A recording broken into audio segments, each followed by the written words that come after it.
जन अधिकार पार्टी के राष्ट्रीय अध्यक्ष पप्पू यादव ने कहा कि विशेष राज्य के मसले पर भारतीय जनता पार्टी बिहार वासियों को धोखा दे रही है। विकास के सभी आंकड़े बता रहे हैं कि बिहार को विशेष राज्य के दर्जे की जरूरत है। आज बिहार विकास के सभी पैमाने पर सबसे नीचे है। बिहार के पिछड़ेपन में भाजपा और राजद दोनों जिम्मेदार है। लालू राबड़ी शासन में बिहार का बंटवारा हो गया, जिसमें तमाम खनिज संपदा झारखंड में चली गई। पटना हवाई अड्डे पर पत्रकारों से बात करते हुए पप्पू यादव ने भाजपा पर बिहार वासियों के साथ सौतेला व्यवहार करने का आरोप लगाते हुए कहा कि नरेंद्र मोदी की सरकार विशेष राज्य के मसले पर मुख्यमंत्री नीतीश कुमार को अपमानित करती है। मेरा आग्रह है कि नीतीश कुमार भाजपा से अलग होकर बिहार को विशेष राज्य का दर्जा दिलाने की लड़ाई लड़े।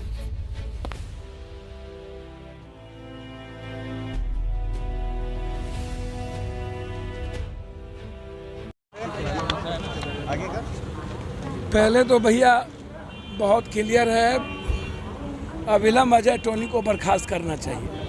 इसके लिए ज़रूरत पड़ेगी तो सड़कों पर उतरेंगे, कोई उस पर कंप्रोमाइज़ नहीं होगा। हम लोग इसको लेकर के लगातार कैंपेन चला रहे हैं और मुझे समझ में नहीं आता कि 56 इंच सीना को हो क्या गया। एसआईटी की रिपोर्ट आने के बावजूद और जिस तरीके से पत्रकार के साथ उन्होंने गाली गलौज किया, क्रिमिनल एक्टिविटीज उसकी रहती है। दूसरी तरफ मुझको समझ में नहीं आता है कि बीजेपी नीतीश कुमार को गाली के चलते बिहार के 14 करोड़ को अपमान कैसे कर सकती है। फड़क्का बाढ़ के सवाल पर बैकफुट पर बीजेपी भेज दिया बिहार को। पैसा मांगा गया, बोला नहीं देंगे। केंद्रीय विश्वविद्यालय पटना पर मांगा गया, बोला नहीं देंगे। जाति जनगणना की बात आई, उस पर रिफ्यूज कर गया। विशेष राज्य विशेष पैकेज पर रिफ्यूज कर गया।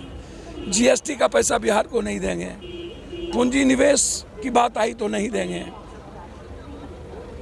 इंडस्ट्री पॉलिसी पर बात आई कि इंडस्ट्री को डेवलप करने के लिए आप पैसा दें, उस पर नहीं देंगे। किसानों के सब्सिडी का सवाल आया, अभी 1500 लगभग फैक्ट्री धान के बंद हो गया, 1500 बंद होने की स्थिति में। नेपाल मेरा धान जा रहा है, उस पर कुछ चर्चा नहीं। तो बिहार से इतना नफरत क्यों है बीजेपी को? गंगा में डुबकी और काशी या मथुरा वृंदावन करने से दुनिया नहीं चलेगा।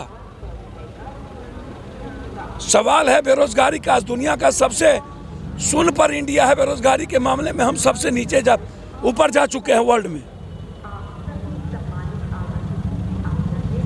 गरीबी पर चर्चा करने को तैयार। खाद की स्थिति यह है कि आप अभी तक लाठी चलती है। हम तो चाहेंगे कि इन बीजेपी वाले को किसी गांव में ढुकने नहीं दिया जाए।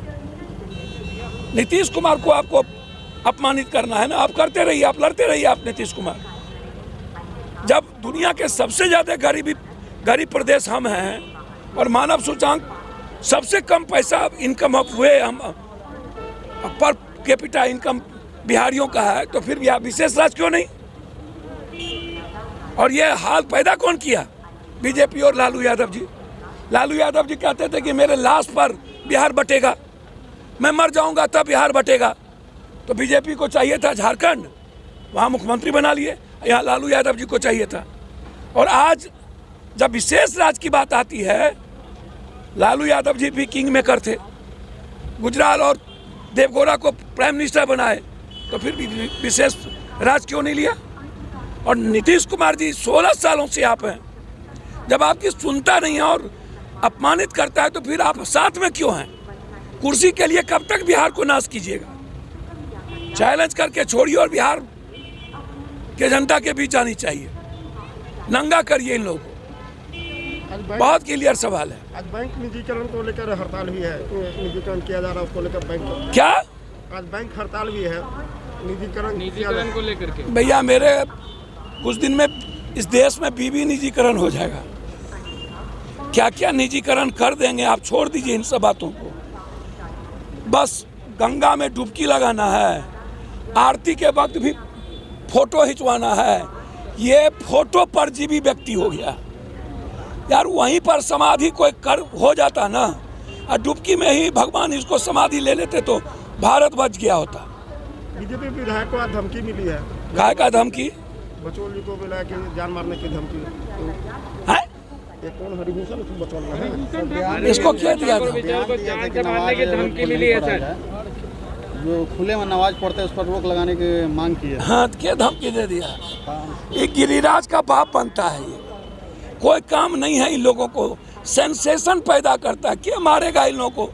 पैखाना पर पत्थर क्या फेंकेगा? गोबर पर घी डालने से गोबर का ही न महक आएगा। पैखाना पर कोई पत्थर फेंकता है, छींटा पड़े अपने, क्या मारेगा इन लोगों को? ये लोग अपने इतना बड़ा माफिया है। अब नीतीश कुमार जी जाने भैया, जब 95% मंत्री विधायक बालू माफिया के बच्चे में जन्मदिन अटेंड कर सकता है, क्या बिहार है भैया? मेरे बस की चीज है।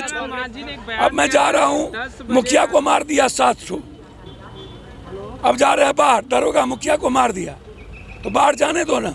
हमको गौशाला थोड़े जाना है, हमको गाय भैंस थोड़े देखना है, हमको आदमी बचाना है। हम गोबर पाटने के लिए नहीं आए हैं।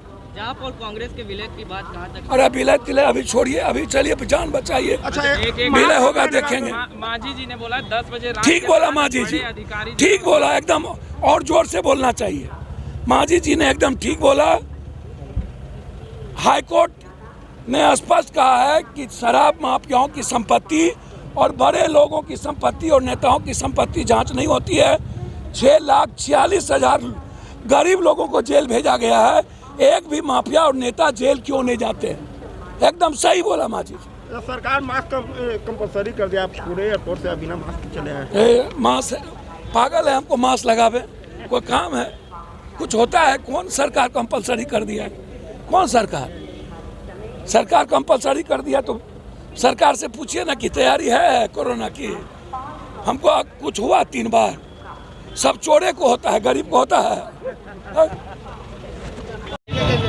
10 दिनों के अंदर कम से कम 2 मुखिया और एक पंचायत समिति के सदस्य की हत्या हो गई है। आज भी समस्तीपुर में एक हत्या हो गई है जनप्रतिनिधि की। और जिस निर्भीकता से यह हत्या की जा रही है, ऐसा प्रतीत होता है कि खास वर्ग को दबाने और हत्या कर उसके राजनीतिक वजूद को मिटाने की एक साजिश चल रही है। जब भी इलेक्शन आता है, आप देखे होंगे लगातार हमारे कुशवाहा के बड़े नेताओं को बार बार दल में शामिल किया जाता है और वोट दिया जाता है। वोट लेना हो तो इस समाज को लोग पूछते रहते हैं, लेकिन जब वोट की राजनीति खत्म होती है तो ऐसा लगता है उसको दबा कर कुचल कर किस तरह से मार दिया जाए इस समाज को। इस समाज के साथ जिस क्रूरता के साथ सरकार पेश आ रही है, न उसके सुरक्षा का समुचित इंतजाम किया जा रहा है। बस नेताओं को पूछ लिया जाता है समय पर और पुचकार कर वोट ले लिया जाता है। यह दुर्भाग्यपूर्ण है। सरकार की हम निंदा करते हैं कि सरकार जनप्रतिनिधियों को सुरक्षा दे और सरकार जो है जिम्मेदारी ले, ये हत्या किस तरह से वो रोक सकती है। अपना परिचय दे। प्रवीण सिंह कुशवाहा, उपाध्यक्ष अखिल भारतीय कुशवाहा महासभा, राष्ट्रीय उपाध्यक्ष।